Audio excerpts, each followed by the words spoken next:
Transcendent Leadership. We bring together top leaders and experts to share their unfiltered truth about the journey to self-actualization and the path to heart-centered leadership. You'll hear raw lessons, learn ancient wisdom, and practical steps to rise to your fullest potential. Now is the time to walk into this new paradigm of leadership.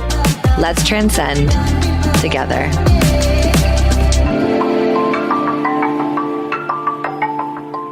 Hello, and welcome back to another episode of Transcendent Leadership. I'm your host, Carissa Johnson, and it is with a great privilege and honor that I am here to chat with you today. I am still very much buzzing off of the excitement around this project and bringing this show to life. It has been a deeply transformational journey and spiritual awakening to get to this point. And I want to share a little bit about what transcendent leadership is on this podcast so you all know what the essence of this creation, this project, this broadcast is all about.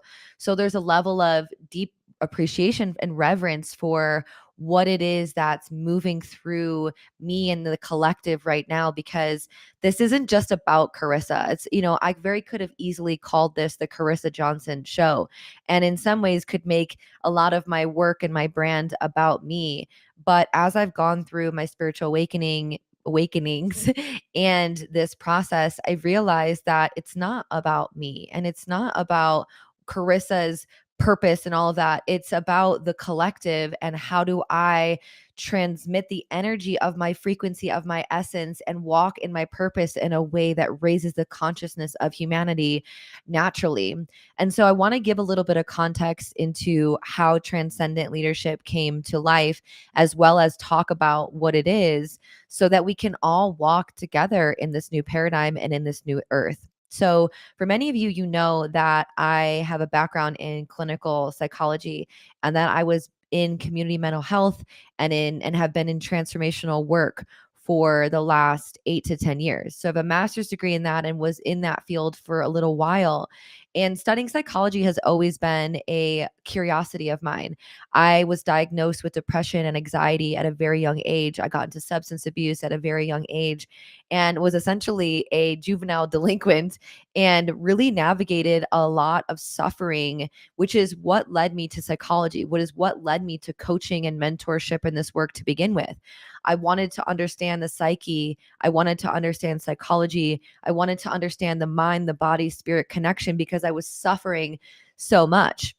And it's through ancient wisdom and nutrition and spirituality and understanding energy and mindset and all of this work that I was able to heal myself, that I was able to really eliminate my anxiety and heal my body of serious, infections and illness and things that I was navigating and hormonal imbalances. And so that's why I say it's a great privilege to do this work and to lead, because my infatuation, my slight obsession with this work has primarily been about my own experiences. I didn't get into coaching and leadership work and spirituality so that I could heal other people. It really stemmed from a natural and organic desire to understand myself, to self-actualize, right? So many people don't realize self-actualizing is in so many ways about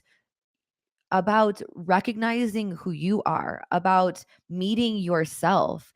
It's about reflection. It's about the self-realization of all of this.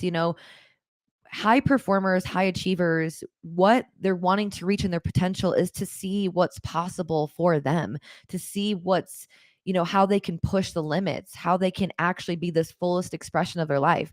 I know when I look back on my life, I want to know that I have squeezed all the juice out of it. I want to know that I've given it my all. And even the moments I couldn't have, I really showed up to the best of my ability. I really want to look back on this life and be like, wow, I did everything I possibly could. I became who I wanted to be. And when I say did everything I possibly could, it just means really show up, really lean into the discomfort and meeting the edges and leaning into what I'm meant to do. And so what I was realizing as I was in psychology and as I was in life coaching and mentorship and especially business consulting, I was working with a lot of leaders, and I've been working with a lot of leaders. And through my own awakening process, I took a lot of notes, and I took a lot of, I made a lot of, you know, notes on things that were just about my process. Like, this is what I went through. This is what the awakening process was like for me. And it was so wild to me to see that my clients were navigating almost identically the same exact thing. They were going through this awakening around, wow, reality is so much different than I thought. Colors are brighter, noises are louder, right? Their psychic gifts were coming online, or their intuition. Then they're going through this ego dissolving of, who am I? What am I here to do? Then relationships start falling away. Then they come into a clear sense of their purpose and identity. And then they sort of go into another awakening around, wow, something is leading me. I'm not necessarily needing to exert so much will and power. And wow, abundance can actually come to me. I can magnify this energy. I don't need to go forcing it. And really have this deeper connection with God, the universe, and the divine, and see the interconnectedness of all of life. And so I started recognizing this framework around leadership, and leadership from a sense of personally leading yourself as a means to lead other people better. So I believe that we are all fundamentally leaders, which is why this podcast is about leadership. It's not just those in the corporate or educational platforms or those who have influence. It's recognizing how you are the leader of your own life and your own sovereignty, and how you can actually support, inspire, motivate, and lead other people. And so the framework looked like this in some ways, where it was leadership for me. Who am I? What am I leading? What is my purpose? Then two, okay, as I lead other people, how do I become a purpose? So leadership for others. I want to show up for them. I want to be of service to them. Then it becomes about collaboration, leadership for us. How do we lead each other? How do we support each other?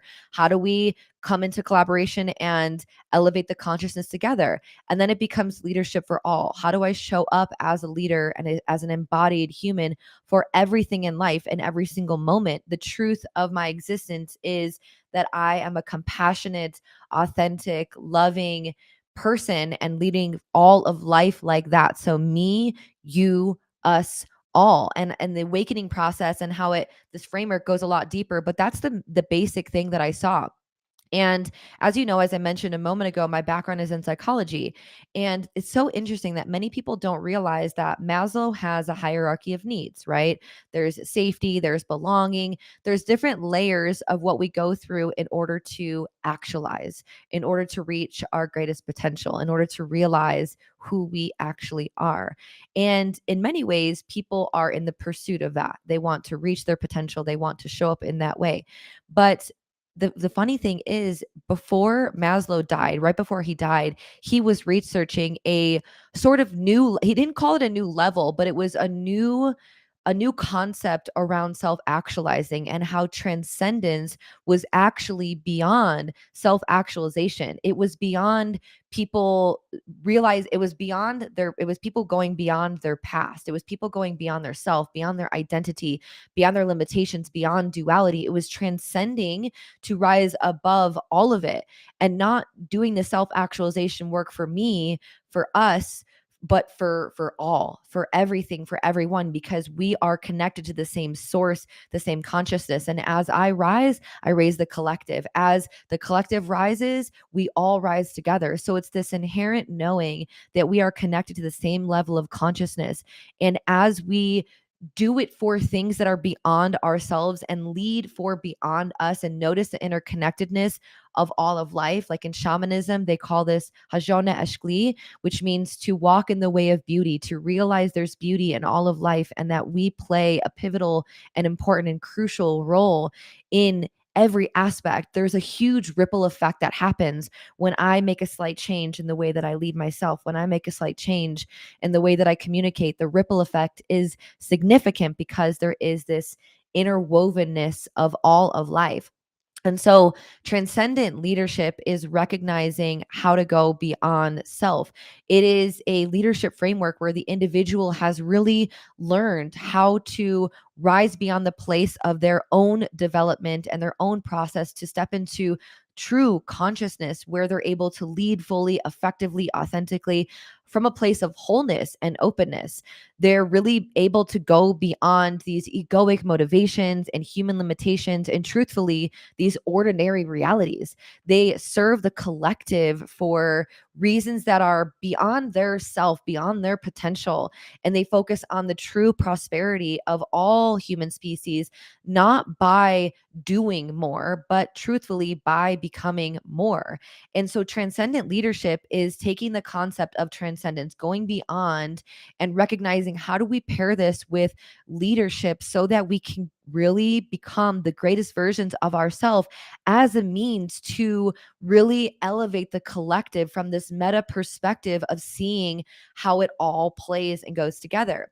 And so the process of this is very interesting because it goes into the me, the you, the us, the all, and there's a interwovenness of all of this. So what I've noticed with the people who are stepping into transcendent leadership, it kind of looks like this. They go into their healing process. And this is kind of the process I walk people through in my own work. So they go into their healing process where there's an awakening that happens and they're in the place of recognizing what's the truth of reality, what's my truth versus what is trauma. Right now, as we are transcending into the new earth and we're seeing these structures dissolve, we're seeing hierarchies be dismantled, we're seeing a lot of these things that we thought were necessary, including that life has to, work has to be so hard and such a struggle, this hustle paradigm. As it's dissolving, many people are healing their trauma around difficulty, around suffering, around their pride, around life being really hard. And especially people who are high achieving, really taking a closer look at how their busyness is an response to unhealed trauma and wounds. And so the healing process becomes, what is the difference between truth and trauma? And as people recognize that difference, they're able to come into wholeness.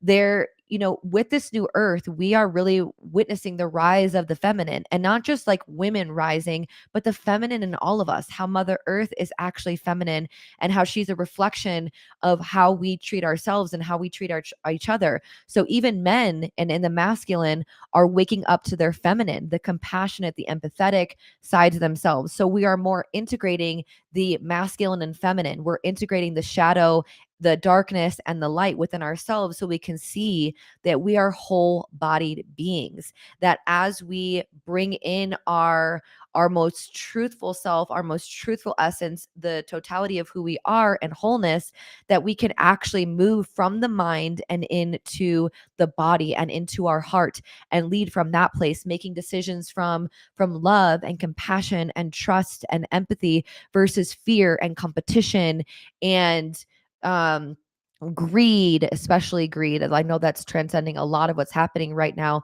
And as we come into wholeness and our heart and our truth, we are able to connect to the divine, to God, and see how interconnected all of this is and the oneness of truth. So this is kind of the process of transcendent leadership, are these aspects of healing, of wholeness, of heart-centeredness, and connection to God.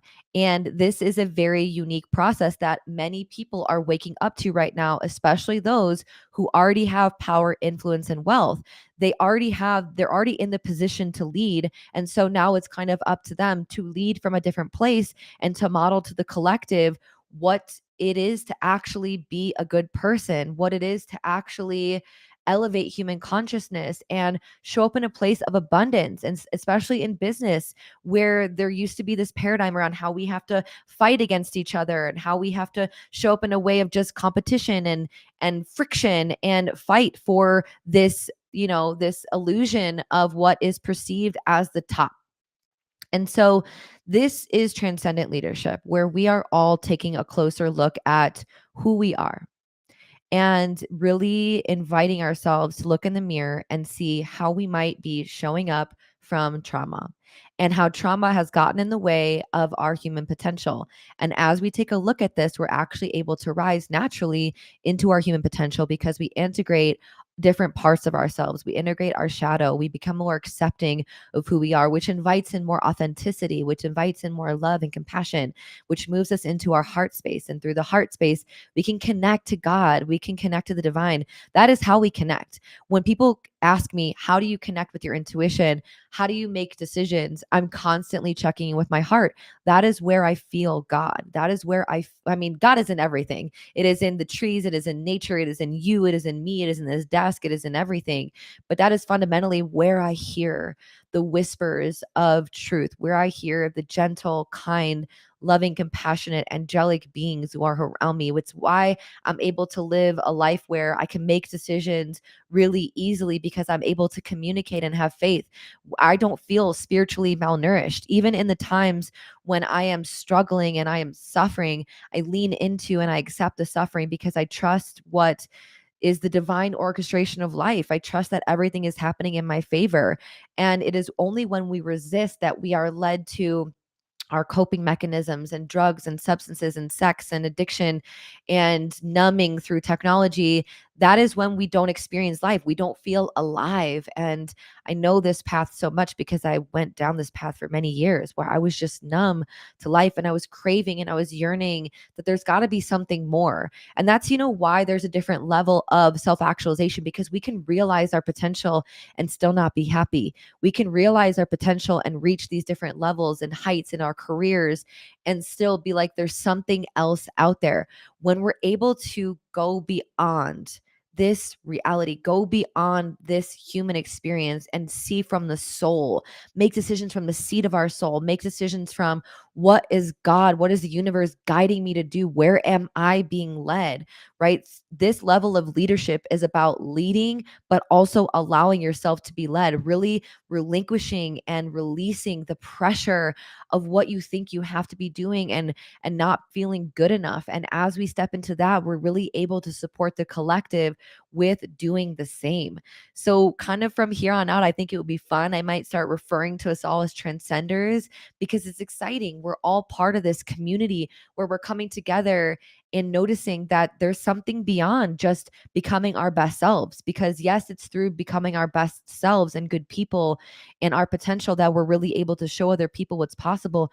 But what if we went beyond striving and seeking and yearning, and we didn't sacrifice our health for our wealth, our peace for power, and our influence for wholeness, and we were able to just be as we are, noticing, recognizing, embracing, allowing, and celebrating who it is that we are and who it is that created us, and really surrendering into every single moment and every breath as if it is totally perfect, because it is divine. It is so perfect. And as we relinquish all the stress and pressure, we can actually live life happily, no matter where we're at, no matter what circumstances we're being faced with.